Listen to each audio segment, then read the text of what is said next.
plaisir. Donc, bonjour à tous, c'est parti pour 7 principes d'influence afin de convaincre les mandants. Tout d'abord, merci Alexandre d'avoir répondu présent à mon invitation, puisque ça fait un petit moment qu'on se connaît dans le cadre de ton émission Secret de Pige, où tu reçois pas mal de personnes de qualité afin d'offrir du savoir, afin d'aider les conseillers. Aujourd'hui, voilà, c'est une émission qui ressemble un peu à la tienne, mais tournée différemment. C'est Confidence de pro, en fait. On a pour vocation, Expertimo, d'offrir aussi du contenu, du savoir pour aider les agents et de recevoir des professionnels de qualité comme toi afin d'aider, puisqu'on le voit au quotidien, hein, que beaucoup d'agents n'y arrivent pas, faute qui pourraient, mais faute de formation et d'investissement dans la formation, malheureusement, n'y arrivent pas.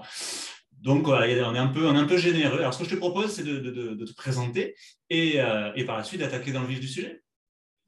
Écoute, avec plaisir. Bonjour John, bonjour à tous. Je connais au moins une personne dans le groupe, j'ai vu, Marjorie. Bonjour Marjorie. Je suis honoré de faire partie des personnes qui sont venues déjà dans les tutos Expertimo. Donc, je te remercie de m'avoir invité. Avec plaisir. Moi, je m'appelle donc Alexandre Cordani. J'exerce le métier de conseiller immobilier depuis maintenant quelques années, depuis une vingtaine d'années. J'ai commencé dans le réseau La Forêt, puis j'ai monté ma propre structure à l'époque qui s'appelait Visite en Vue, et qui est un joli nom d'ailleurs, Visite en Vue. Et puis après, je suis parti dans différentes sphères d'indépendants, etc. Aujourd'hui, je travaille dans un réseau qui s'appelle Agentis. J'ai aussi une chaîne YouTube qui s'appelle donc Alexandre Cordani, dans laquelle en fait, j'interviewe, comme tu l'as dit, toutes les semaines des professionnels de l'immobilier. Mais pas que. J'essaye d'ouvrir un petit peu. Je sais que la semaine prochaine, on aura une personne qui va nous parler de confiance en soi. Donc, ça risque d'être sympa aussi. Tout à fait. Et du coup, l'idée, c'est de partager. Moi, mon but, c'est le partage. Les gens qui disent moi, je garde mes petits biens pour moi, je veux pas les partager à Pierre-Paul Jacques, en règle générale, ça ne m'intéresse pas trop. Je préfère les gens qui sont dans le partage. Parce que je suis dans le partage, je vis le partage. Et donc, je partage mes connaissances. La plupart du temps en gratuit, totalement gratuit. Et là, je mets en place une petite, on en parlera juste à la fin, un accompagnement de 3 mois. Donc, ça vaut le coup de parler justement, puisqu'on est tous là. Si jamais vous êtes intéressés, à ce moment-là, on pourra en discuter. Carrément, ouais. Je suis également hypnotiseur. Donc, si vous connaissez Mesmer, voilà, c'est mon frère, ou peut-être mon père. Voilà, et en général, j'utilise très peu l'hypnose, mais j'utilise quand même pas mal l'hypnose conversationnelle et tous les outils au niveau de la persuasion. D'accord. Et bien justement, ça va être le sujet du jour, les armes de l'influence et de la persuasion. Attention, à des fins de bienveillance, bien entendu. Parce que c'est vrai, quand on emploie un peu ces termes, souvent, tu vois ce que je veux dire, c'est un peu péjoratif, on se dit tiens, il va m'avoir, tout ça, mais là, ce n'est pas du tout, c'est dans la bienveillance. Alors, quelles sont ces fameuses armes, du coup Comme tu dis, en fait, c'est comme un couteau. En fait, soit on peut s'en servir pour manger, soit on peut s'en servir pour tuer. C'est On va ça. dire que l'hypnose conversationnelle, par exemple, c'est un outil qu'on peut effectivement utiliser avec bienveillance ou utiliser de manière méchante, ou en tout cas avoir le focus sur une intention qui n'est pas forcément très positive. Alors, toi, tu as parlé des 5 clés de la persuasion. Alors, je ne sais pas si on peut en appeler 5, mais en tout cas, j'en ai décompté quelques-unes. Je dirais la première, alors c'est du bateau, hein. La première, c'est la confiance en soi. Pourquoi la confiance en soi? Parce que, vous voyez, si on est là aujourd'hui, si on est là avec John, c'est qu'on a passé un cap au niveau de la confiance en soi. Ça ne veut pas dire qu'on est confiant en toute situation. Il y a quelques années, j'ai sauté d'un avion en parachute. Je n'étais pas tellement confiant.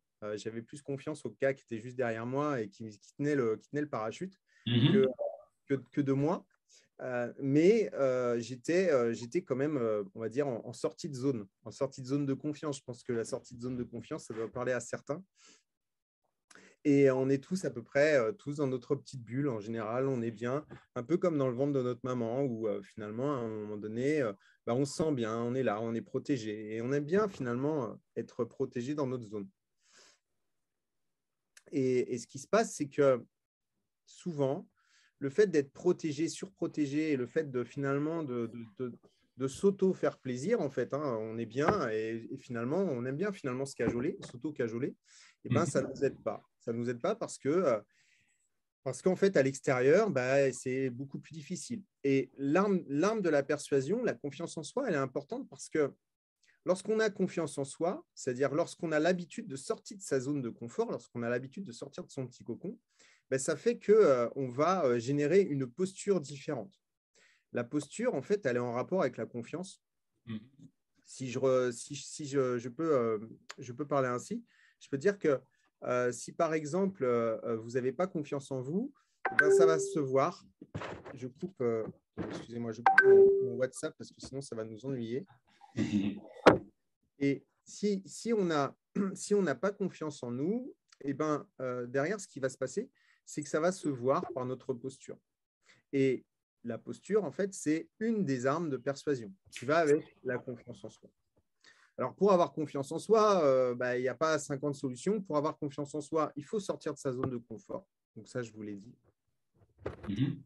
Donc, il faut passer à l'action. On est obligé, en fait, de passer à l'action tous les jours pour finalement se dire, OK, on a fait ça aujourd'hui. Et qui aujourd'hui, alors vous pouvez lever la main, mais qui aujourd'hui, le soir, à tête reposée, au niveau de l'oreiller ou dans le lit ou juste avant dans votre bureau, vous notez les points positifs que vous avez faits pendant la journée.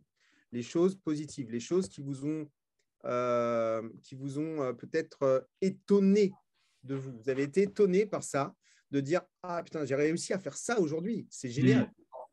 On en parlait avec Marjorie, parce qu'on a un petit groupe le matin qui s'appelle un café, une visio et tu prospectes de manière à pouvoir un groupe Facebook. Et ce matin, on en parlait et justement, on parlait de l'image de soi, des personnes qui se prennent en vidéo. Et ben, c'est une façon de sortir de sa zone de confort. C'est une façon d'étendre petit à petit sa zone de confort parce que on va se filmer tous les jours en vidéo. On va oser faire un live en vidéo. Ouais, tout à fait, ouais. Et donc, c'est une arme de persuasion parce qu'à partir du moment où vous avez confiance en vous, bah, vous allez être beaucoup plus serein. Vous allez être beaucoup plus… Donc, vous aurez une posture différente. Et donc, les gens vont vous voir différent. Et donc, pour ça, il faut arrêter de vous juger. Parce que souvent, on se juge.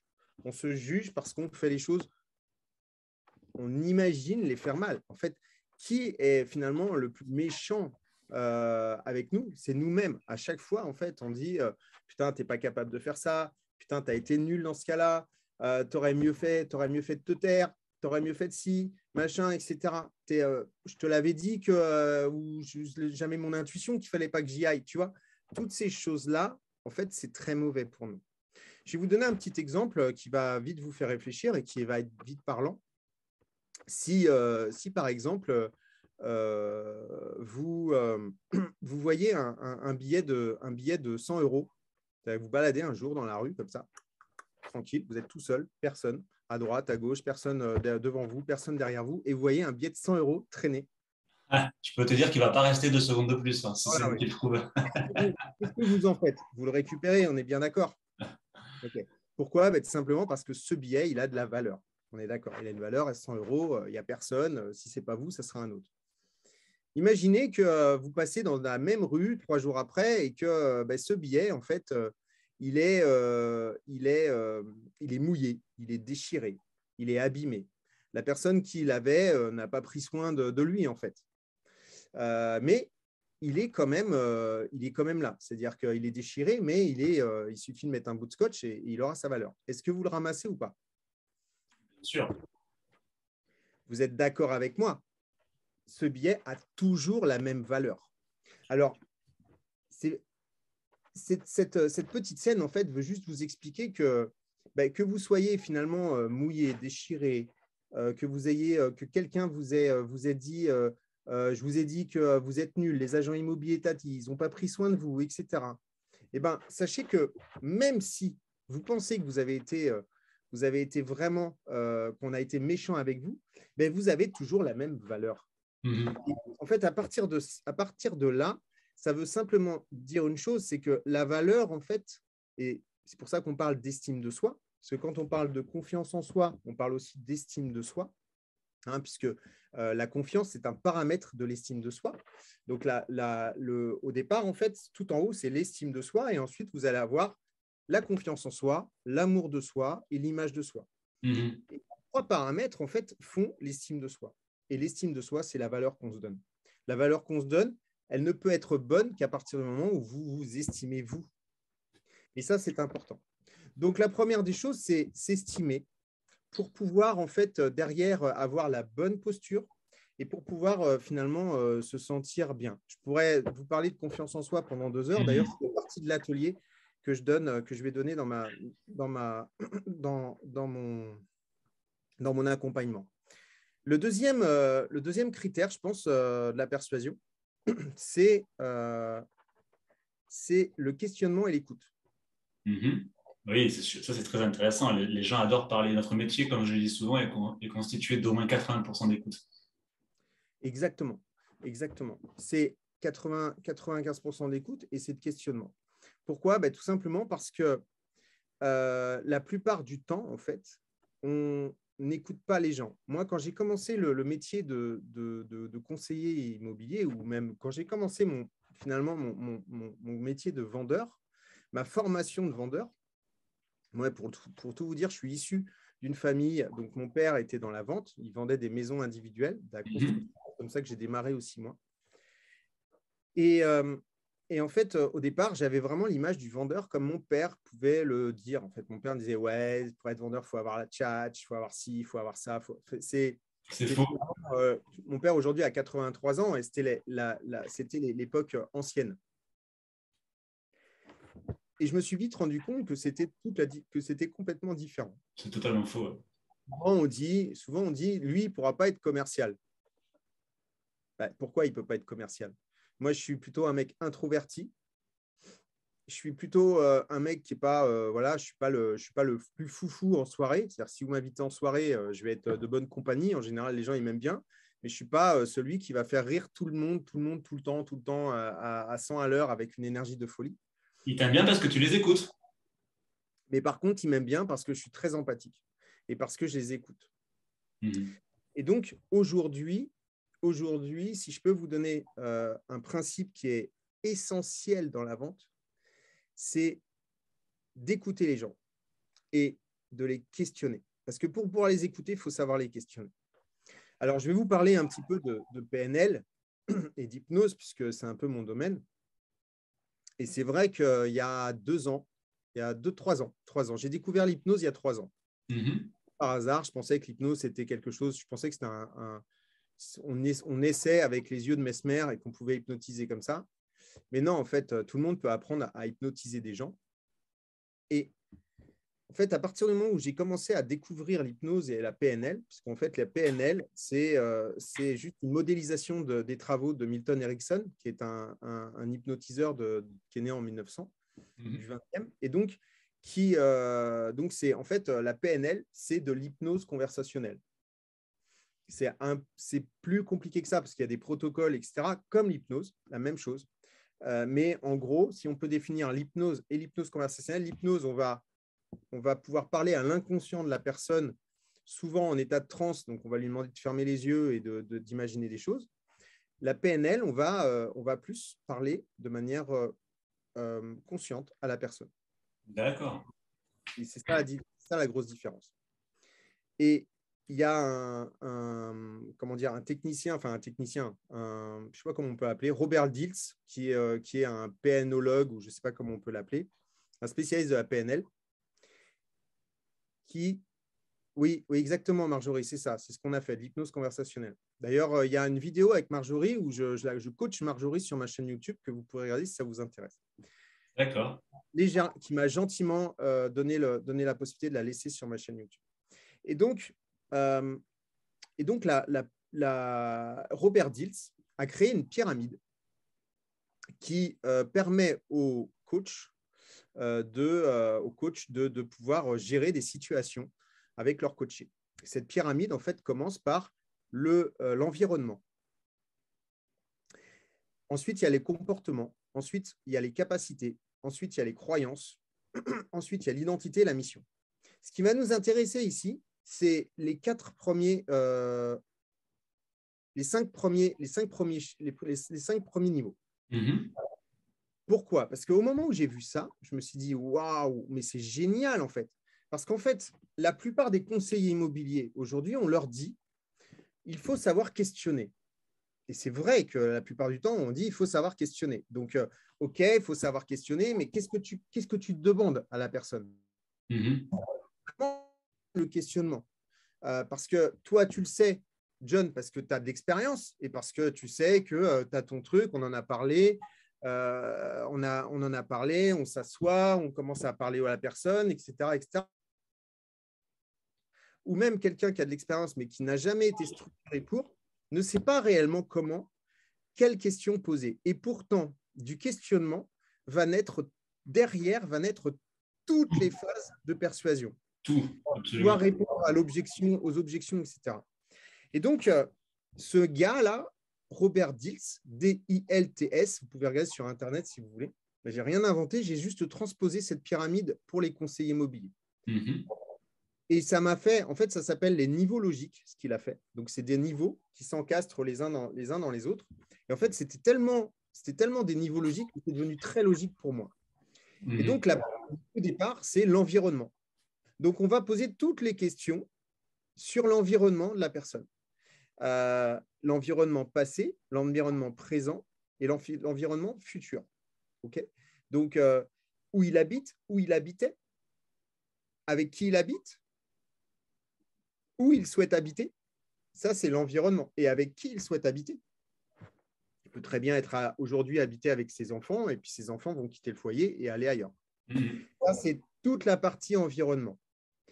Et c'est la première des choses importantes à s'intéresser. C'est où il habite. Quand vous allez chez quelqu'un, c'est vous intéresser à tout ce qu'il y a autour de lui, des bibelots, des livres. Je m'en rappelle, j'ai un livre en fait de Margot Klein. Je ne sais pas si vous connaissez Margot Klein, je ne l'ai pas là, mais et un jour, en fait, j'ai vu Margot Klein et elle m'a dédicacé un message sur un de ses livres. Tiens, mais il est là, son livre. Et en fait, je vois le même livre sur l'étagère d'un des clients. Donc, je lui dis, ah, vous vous intéressez à Margot Klein? Elle me dit, oui, vous la connaissez? Ah ben là, c'est bon, elle signe le mandat tout de suite. J'ai fini avec un mandat exclusif. J'ai fini avec un mandat exclusif. Parce que derrière, en fait, il y a un point d'accrochage qui s'est fait. Ah, il y a d'alchimie. Exactement. Donc, l'environnement est super important. Mais derrière l'environnement, qu'est-ce qu'on fait? Est-ce qu'on va tout de suite aller visiter en disant, bon, ça y est, maintenant je connais votre environnement, c'est bon? Non. Il faut aller chercher les comportements des gens. Les comportements sont importants parce qu'il faut savoir s'ils sont actifs, passifs dans leur projet. Il faut savoir s'ils ont déjà contacté des agences, s'ils ont déjà, à l'époque, encore une fois, passé, présent, futur. Est-ce qu'ils ont déjà vendu un bien? Comment ça s'est passé? Est-ce qu'ils sont passés par le particulier? Est-ce qu'ils sont passés par des agences? S'ils sont passés par des agences, est-ce qu'ils ont pris un mandat simple ou un mandat exclusif? Comment ça s'est passé? Tatati, tatata. Je ne vais pas vous refaire toute la sauce. On ne va pas faire la formation là tout de suite, mais en gros, c'est hyper important de comprendre en fait le comportement des gens. Est-ce qu'ils sont actifs sur leur comportement? Est-ce qu'ils vous ont appelé vous, mais ils en ont appelé d'autres?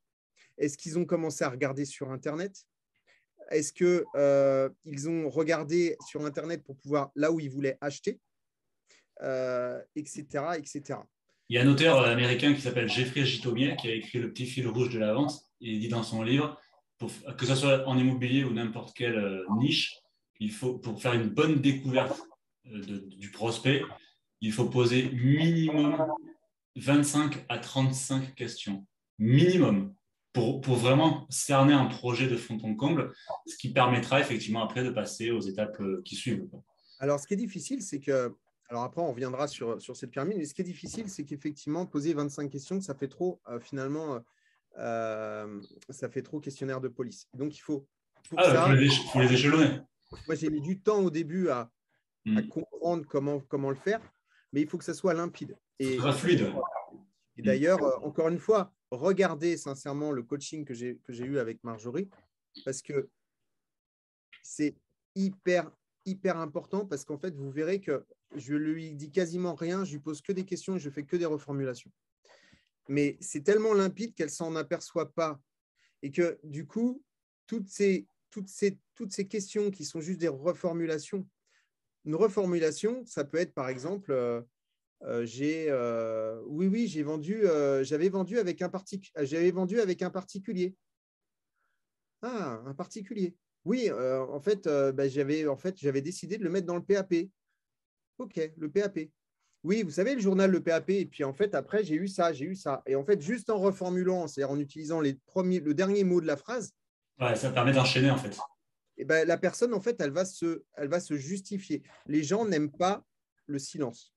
Et donc, comme les gens n'aiment pas le silence, et ben forcément, à partir du moment où vous allez commencer à poser un silence, ben, l'autre personne, en fait, elle va parler. Et donc, il suffit simplement de reformuler avec un point d'interrogation et vous allez avoir tout simplement la suite des événements qui vont arriver.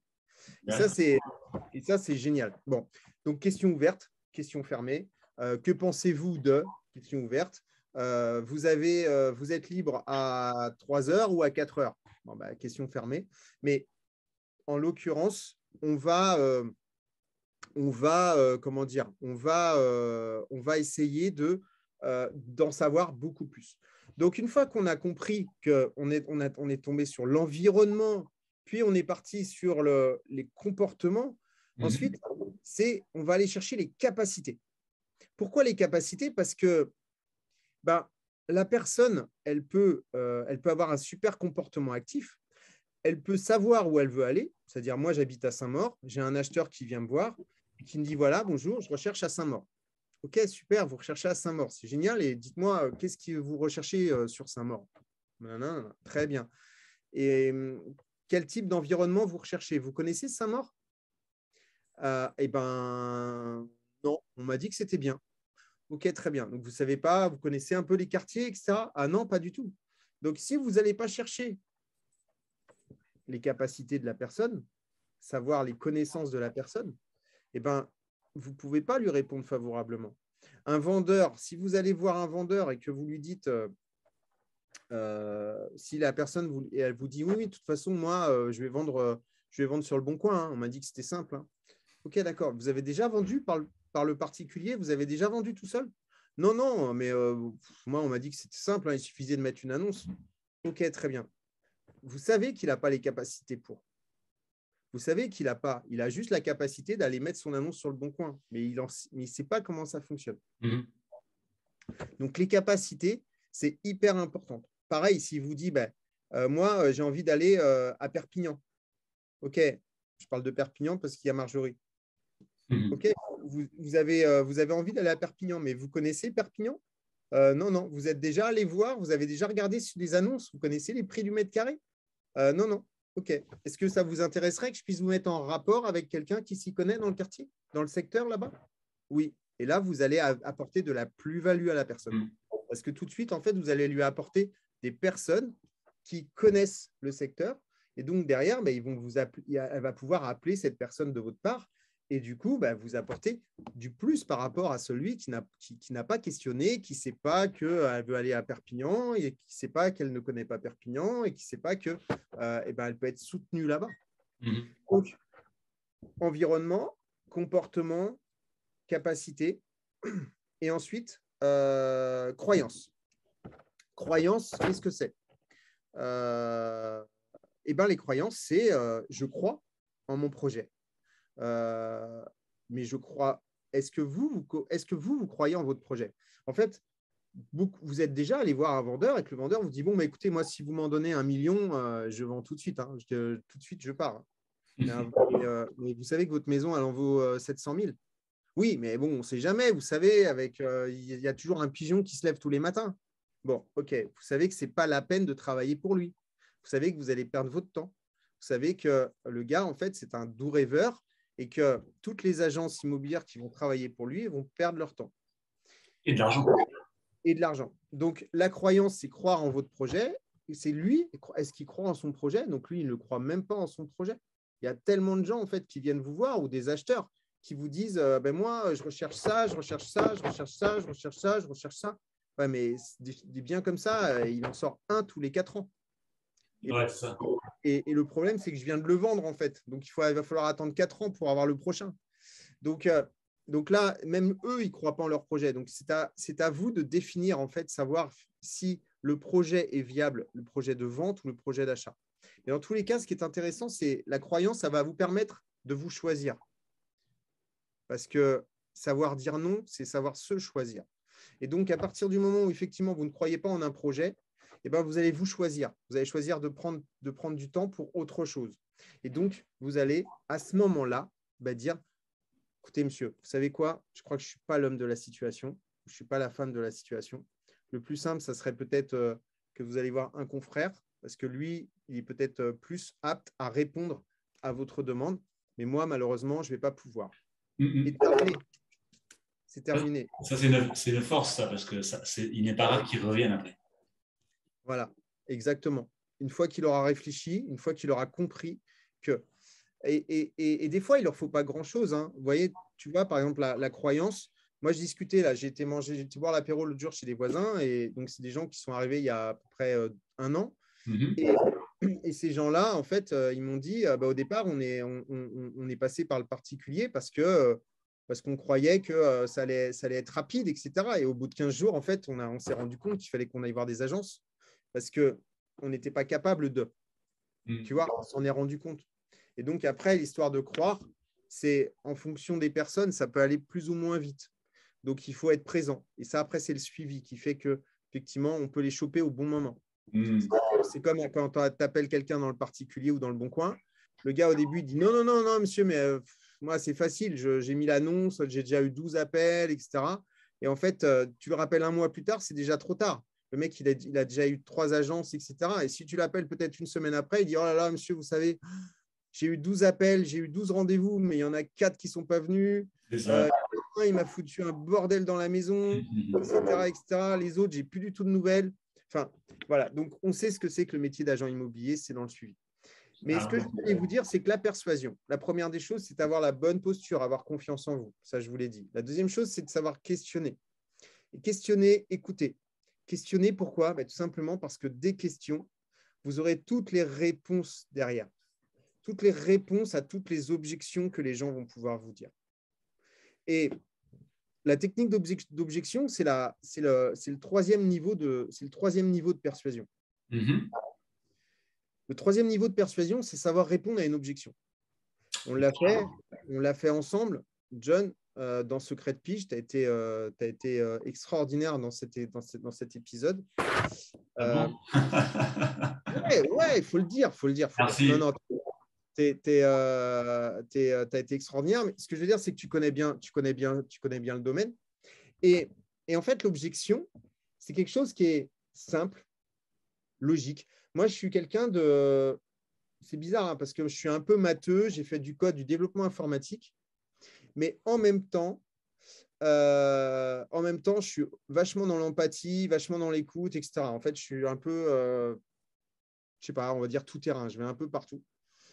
Et parce que je m'intéresse à beaucoup de choses. Et c'est vrai que les objections, tout de suite, en fait, moi, j'ai trouvé que… Alors, j'ai fait un BTS force de vente. C'est peut-être pour ça aussi que j'ai tout de suite… voilà, tout ce qui était technique commerciale, ça m'a parlé rapidement. Mais les objections, j'ai tout de suite trouvé que c'était sympa, finalement. Un client qui te disait non, c'était finalement un client qui était juste là pour être rassuré sur quelque chose, sur une incompréhension. Alors, je ne te parle pas du client qui va te raccrocher au nez, ça, ok, mais le client qui te dit non, écoutez, monsieur, vraiment, je ne veux pas vous rencontrer, je ne veux pas signer de mandat, par exemple.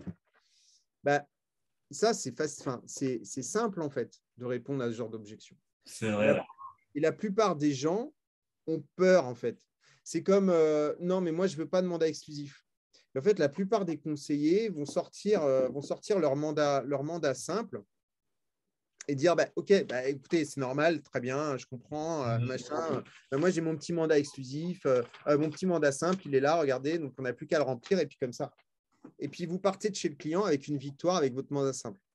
Ce qui fait la différence entre un bon conseiller immobilier et ce qui fait la différence entre un bon et un moins bon, c'est le gars en fait qui va sortir avec le mandat exclusif plutôt que le mandat simple. Mais oui. Alors moi, je ne fais pas partie des gens qui vont vous dire qu'il ne faut pas prendre de mandat simple. Je ne fais pas partie de ces gens-là. Donc, clairement, je suis pour le mandat simple parce que le mandat simple peut être très, très intéressant à différentes raisons. Et d'ailleurs, quand on ne peut pas prendre de mandat exclusif, il faut mieux prendre un mandat simple que rien du tout. Sachant qu'à peu près tous les 10, moi, c'était à peu près mes chiffres, tous les 10 mandats simples, je savais que je faisais une vente. Donc, je comptais mes mandats simples, tac, tac, tac, tac, tac. Ah, il m'en faut encore 2 et je vais faire ma vente. Et en général, je ne me trompais pas trop. Donc, je sais, je ne vais pas vendre tous mes mandats simples. Et puis, j'ai aussi la possibilité, finalement, avec un mandat simple, d'avoir plus de clients, des appels, et pourquoi pas des visites, et pourquoi pas des estimations, et pourquoi pas reprendre des mandats exclusifs derrière. Ça se gère au cas par cas, en fait. Voilà, c'est ça. Mais ça, c'était une petite aparté. Mais par contre, la différence entre un bon et un mauvais, ou un bon et un moins bon, sans parler de mauvais, c'est que le bon, il va tout faire pour prendre l'exclusivité. Il va creuser. Il va creuser. Donc là, je ne sais pas combien il y a de personnes qui nous regardent. Je vois qu'il y a Marjo qui est très actif. Monsieur le vendeur, vous savez qu'à ce prix-là, je ne sais pas quoi faire pour un bien comme le vôtre. Je suis une dizaine. Exactement, c'est bien, Marjo. Donc, en fait, ce qui est intéressant, c'est de comprendre la logique de l'objection. Alors, je vous ai dit, le questionnement, il est important parce que c'est grâce au questionnement que vous allez pouvoir répondre aux objections.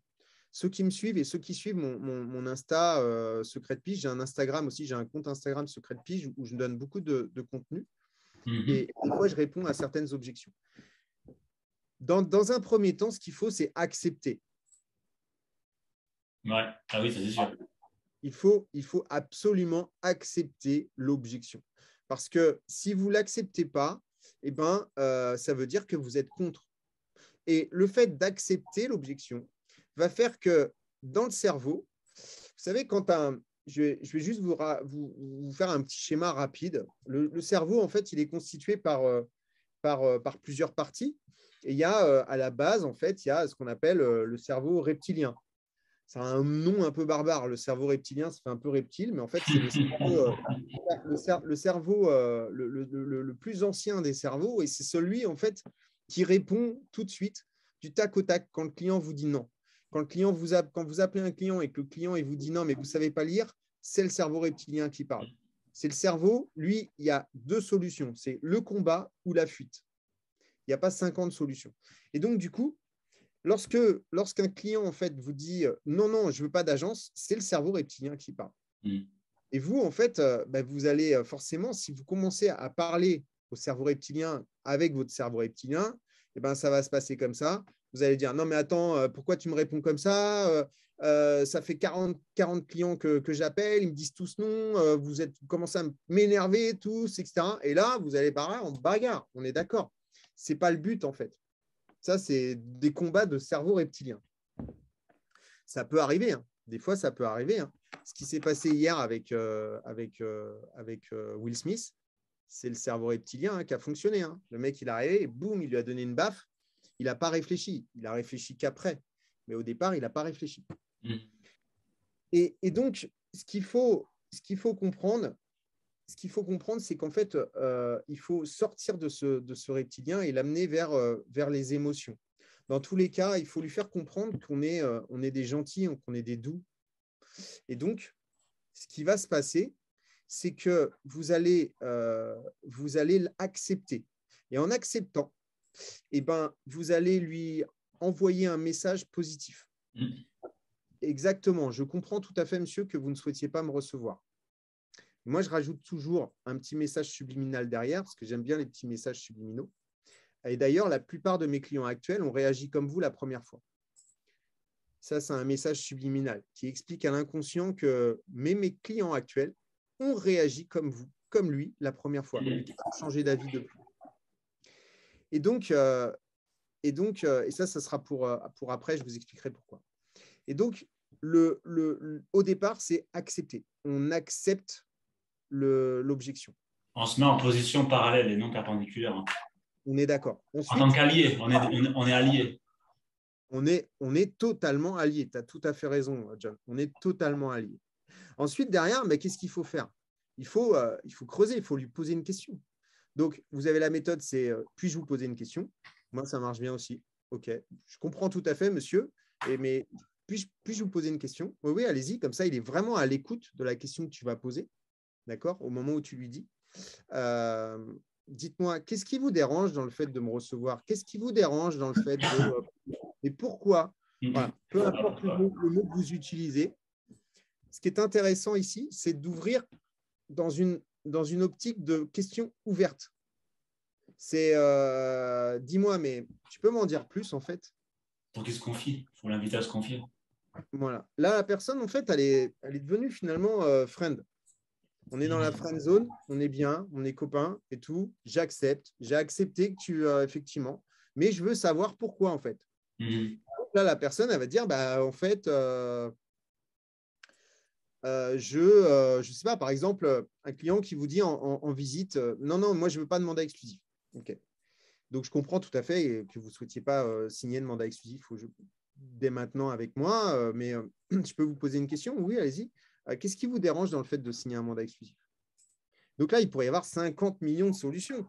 Il pourrait y avoir, mais en fait, c'est parce que j'ai déjà signé un mandat simple et ça, vous ne l'aviez pas décelé avant pendant le questionnement et ça, c'est votre faute. Ou alors, en fait, je n'ai pas envie d'être pieds et poings liés pendant 3 mois. C'est possible aussi. Ou alors d'autres choses. On en a tout un tas des raisons. OK. Très bien. Donc, si je comprends bien, reformulation. Si je comprends bien, monsieur, ce qui vous dérange, là, tout de suite, c'est que vous n'avez pas envie d'être pieds et poings liés pendant 3 mois. Ça veut dire que vous ne souhaitez pas être lié avec moi trop longtemps. C'est un problème de durée. Et donc, là, on a reformulé pour être sûr qu'on a bien compris ce que la personne nous dit. Encore une fois, c'est de l'écoute. On reformule juste pour savoir si la personne nous a compris. Derrière, qu'est-ce qui va se passer une fois qu'on a reformulé? La personne va dire oui, tout à fait, c'est ça. En fait, je n'ai pas envie de… OK, très bien. Donc, la personne nous dit oui, et donc on a transformé le non en oui. C'est-à-dire que la personne, en fait, d'une part, c'est non, je ne veux pas de mandat exclusif, et au final, c'est oui, vous avez tout à fait compris. Donc, on a déjà transformé le non en oui. Ensuite, derrière, qu'est-ce qu'on va faire? On va simplement nous assurer que c'est la seule objection. OK. Donc, c'est la seule chose qui vous dérange aujourd'hui? C'est la seule chose qui vous dérange aujourd'hui, en fait, c'est ce problème de durée? Et là, la personne va dire oui. Donc, on a encore un oui. Et ça, c'est important aussi dans la persuasion. Très bien. Donc, ça veut dire qu'on va signer un pacte. Ça veut dire que si jamais on trouve une solution entre nous par rapport à ce problème de durée, vous êtes prêt à signer un mandat exclusif avec moi? Mais là, la personne, elle ne peut pas dire non. Parce qu'à partir de ce moment-là, on l'a compris, elle a dit oui. On lui a validé que c'était le seul problème. Elle a dit oui. Et donc, ça veut dire, OK, ça veut dire si je te trouve une solution maintenant, c'est OK, puisque c'est le seul problème. Oui. OK. Écoutez, on va trouver une solution alors. Quelle est la durée, quelle serait une bonne durée pour vous par rapport au fait que je puisse travailler, me laisser travailler quand même un petit moment quand même par rapport au mandat? Vous me dites que 3 mois, ça fait beaucoup, mais quelle serait pour vous la bonne durée? Moi, je considère que 2 mois, c'est déjà beaucoup. Hein. OK, écoutez, on part sur 2 mois. Très bien. Et c'est terminé. Vous avez fait ce qu'il fallait pour transformer un non en oui. Vous avez fait ce qu'il fallait pour valider une objection, la transformer en oui. Et derrière, en fait, vous avez fait ce qu'il fallait pour faire la différence entre un bon et un moins bon conseiller. La bonne vieille technique de l'entonnoir. Le conseiller moins bon, il serait là avec son mandat simple. Après, derrière, pourquoi c'est une technique de persuasion? Tout simplement parce qu'on a su répondre, on a su poser, on a su poser les bonnes questions. On a su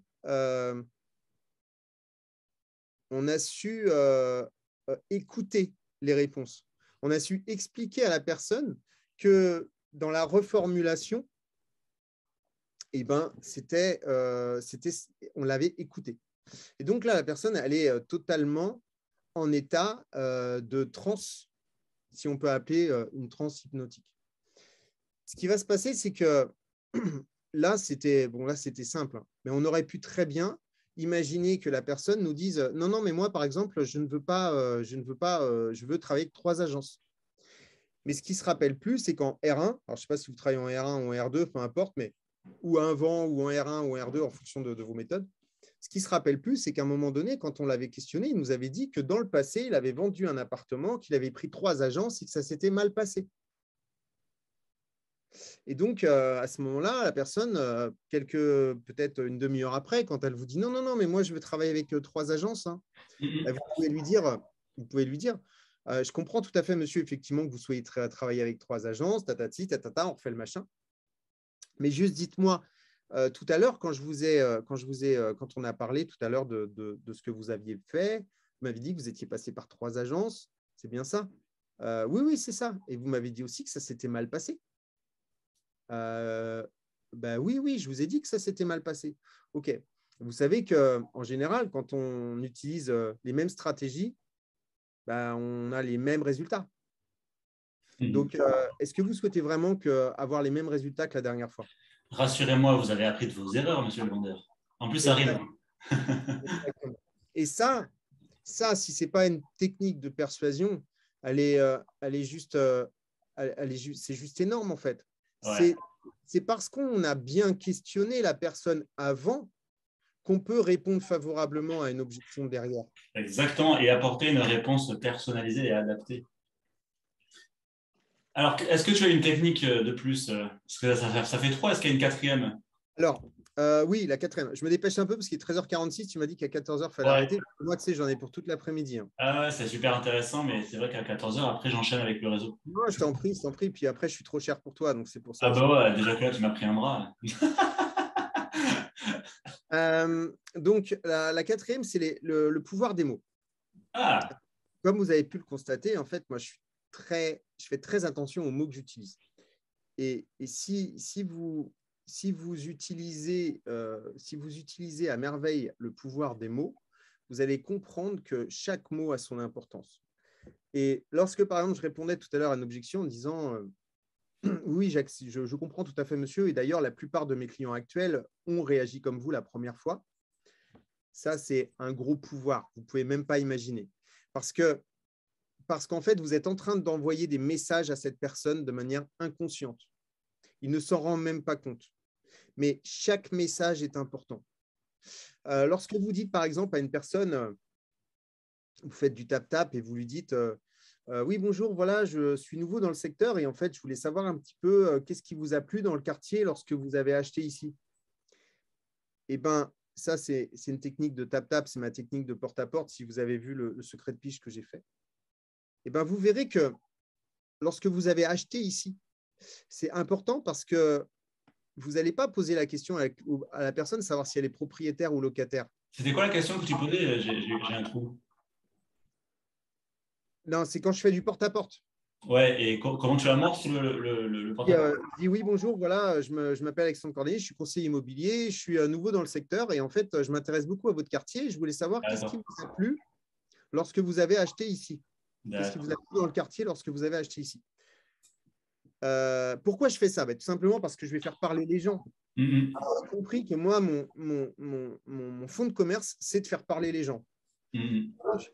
C'est de les questionner. Moi, mon fonds de commerce, c'est le questionnement. Et donc, du coup, j'ai appris très jeune ce que c'est qu'une question ouverte et qu'une question fermée. Et j'ai appris très jeune que la question ouverte était beaucoup plus intéressante que la question fermée. Et donc, il fallait comprendre comment faire des questions ouvertes intéressantes.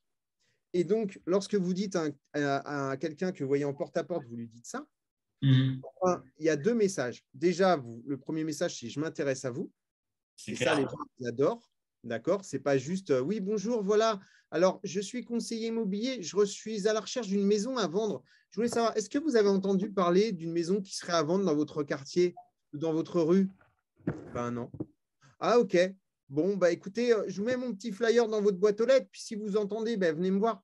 Ok. Terminé. Terminé. Ta prospection, elle est morte. Alors que là, la personne, elle va te dire bah, écoutez, bah, oui, qu'est-ce qui m'a plu dans le quartier lorsque j'ai acheté ici? Ah, bah, écoutez, c'était les écoles qui étaient à côté, parce que nous, on a acheté il y a 5 ans.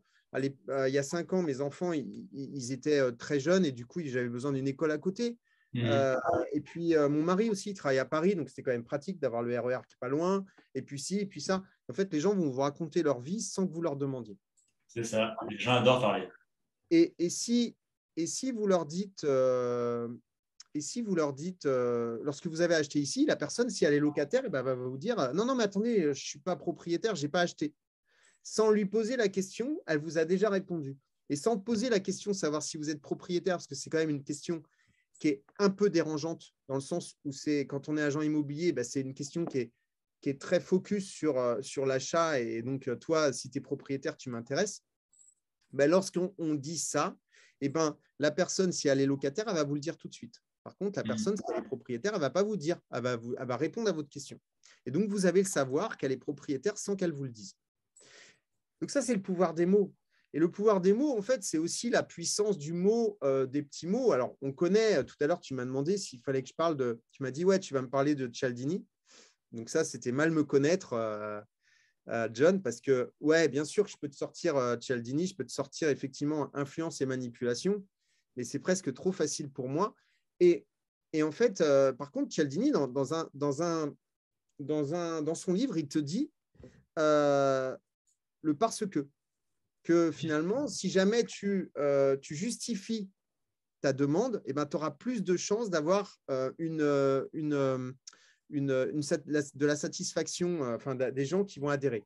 Tu te rappelles de ça? C'est à la machine, à la photocopieuse. Je ne sais pas si les gens qui sont là me connaissent, mais en gros, c'est dans une université. La personne, en fait, il y a la queue pour pouvoir faire. C'était à l'époque où on faisait des photocopies. Et donc, du coup, la personne passe devant les gens et dit est-ce que je peux passer devant vous? Et les gens ils disent non, non. Et puis après, elle recommence peut-être 2 jours après en disant est-ce que je peux passer devant vous parce que j'ai des photocopies à faire?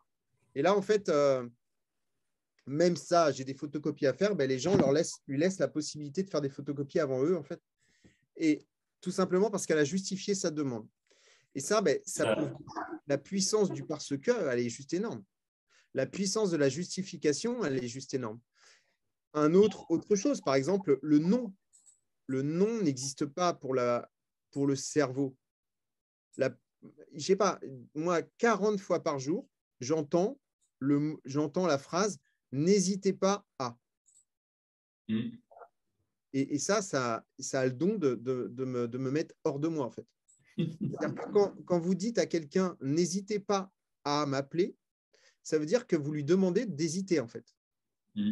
Si je vous dis là tout de suite ne pensez pas, là, ne pensez absolument pas tout de suite à un éléphant rose. Vous allez penser à un éléphant rose. Parce qu'en fait, le cerveau fonctionne par image mentale. Et donc, ce qui va se passer, c'est que si jamais vous lui dites n'hésitez pas à, il va tout de suite imaginer l'hésitation. Si vous dites à un client n'ayez pas peur, tout de suite, vous lui amenez de la peur. Il faut mieux dire à quelqu'un ayez confiance. Il faut mieux dire à quelqu'un clique, appelle-moi, contacte-moi, que n'hésite pas à m'appeler. C'est complètement dingue d'utiliser en fait des mots négatifs en pensant en mettant le ne pas, on va faire le contraire de ce qu'on veut dire en fait. C'est ça, parce que c'est l'imagerie mentale en fait. En fait, le cerveau fonctionne par image mentale.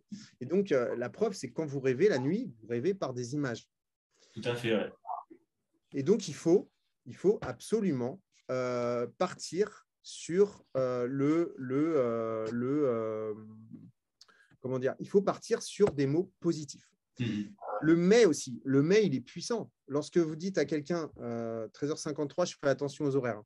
Yes, si tu as un petit dernier, une petite dernière arme. Le mais, il est puissant. Le mais, c'est terrible. Par exemple, à l'école, lorsque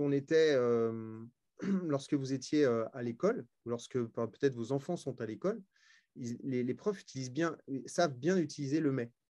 Ah oui, Alexandre est un enfant, on va dire un enfant, je ne sais pas ce qu'on peut dire de positif. Alexandre est un enfant souriant, mais bruyant.